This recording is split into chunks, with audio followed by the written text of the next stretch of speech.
Hello and welcome to Everyday Lessons Every Day. I'm David McBee. Based on my book by the same name, this podcast is for those of us who believe in personal growth and want to improve every day. This is episode 15, Act Like the Dog. It's been nearly 2 years since I wrote Everyday Lessons Every Day. I look at the person I was before my journey from grumpy to grateful, and I realize 3 things. 1, I still have a lot of work to do.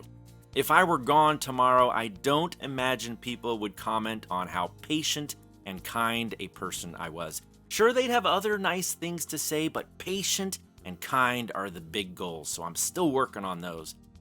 Second, that anger I was feeling all the time has subsided a lot. I still struggle with my temper on occasion, but to a much smaller degree.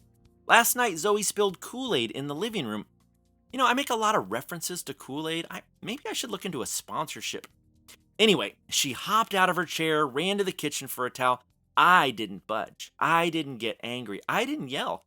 I just sat there, relaxed, and I let her clean up her mess without saying a word. So I'm kind of proud of that. Finally, I realized that some of the lessons had a bigger impact on me than others and have actually become habits, which is cool because that does imply actual lasting change. One of those lessons, and one that people often comment on after reading the book, is act like the dog. If you haven't read that chapter, let me recap this admittedly strange everyday lesson. Basically, I realized that when I returned from being out of town, it was my dog that greeted me with the greatest enthusiasm. Maggie would practically tackle me in the doorway, shoving her head into my legs and wagging her tail. She was so excited to see me as she whined her gratitude for my return and looked up at me with those big blue eyes. She just made me feel so special and loved. My family was happy to see me too, but they were more cautious, waiting to see if I was the pleasant version of myself or if I had brought back the raging bear, which I'm ashamed to say I often did. I can't say that I blame them, and by the way, that was on me. I had earned that kind of response based on my own actions. But back to Maggie, she just wanted to love me. She just wanted to show me how much she missed me. Although it's possible she smelled the beef jerky in my backpack. No, I don't think that was it. The truth is, Maggie would greet me like that no matter had I been gone for a week or if I had just gone for a run. She is always excited to see me. So as I was writing Everyday Lessons, I decided to mock this trait of hers. As each of my family members came home that day, I stopped what I was doing, ran out of my office, and hugged them upon their arrival. I exclaimed my gratitude that they were home, and I focused all of my attention on them. How was your day? Did you have fun? What did you do? I'm so happy you're home. What do you want to do tonight? Did you see your friends? What'd you have for lunch? And it wasn't just my tone. My body language was kind of like, how can I explain it? Jittery? Yeah, that's kind of right. Think Buddy the Elf when he sees Santa. That's what it was like, with just a tiny bit of butt wagging involved. The results of this are truly awesome. It makes the person feel acknowledged, if not a little overwhelmed. It always brings a smile to their faces and usually makes them giggle and say something like, "What's wrong with you, Dad?" It is so much fun. You have to try it, okay? In fact, this weekend, I wrote ALTD on my wrist to remind me to act like the dog again. Being the first one up in the morning, this allowed me to greet each of my family members with enthusiasm and excitement as they got up. My kids didn't realize what I was doing, which I took as a sign of my overall change. That's a plus.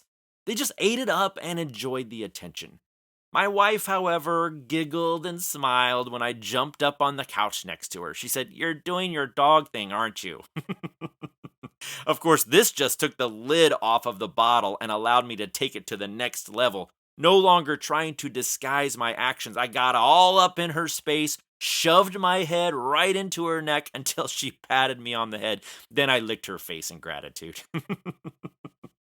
So why revisit this everyday lesson if it's already in the book? Well, it's one of my all-time favorites. In case you couldn't tell, acting out this lesson is fun for everyone. But I also realized that there's a lot more we can learn from dogs.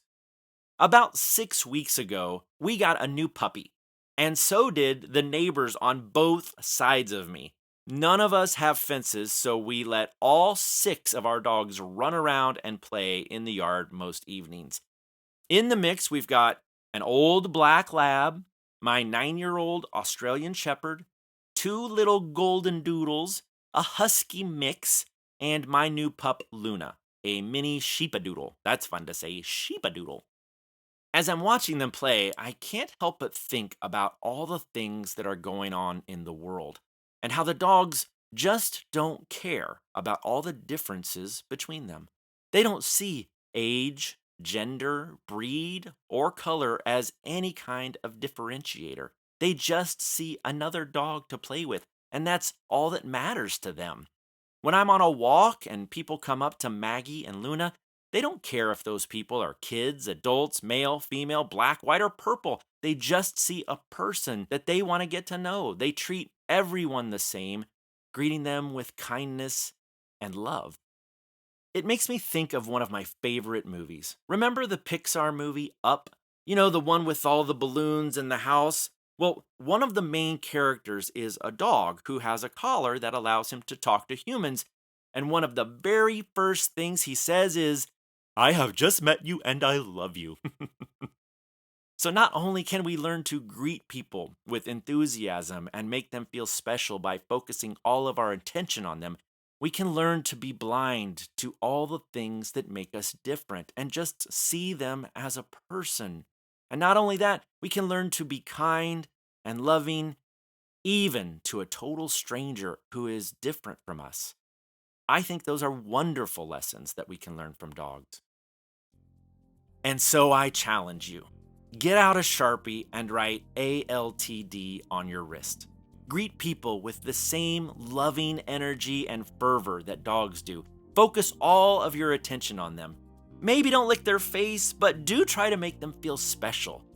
Try not to see age, gender, race, color, sexual orientation, religion, political affiliation, or any of those things that normally separate the human race. Instead, try to just see another human being and take a page out of Doug's book and love them, even if you have just met them. Act like the dog. Can you imagine if everyone adopted this everyday lesson? Can you imagine if everyone acted like dogs? Wouldn't the world be a better place? Of course, it might also result in a lot more chewed up furniture and people pooping in strange places, but I think that's a price worth paying for a little more love in the world. Let me know what happens when you implement this lesson. I'll see you next time. Now go out there and do something awesome.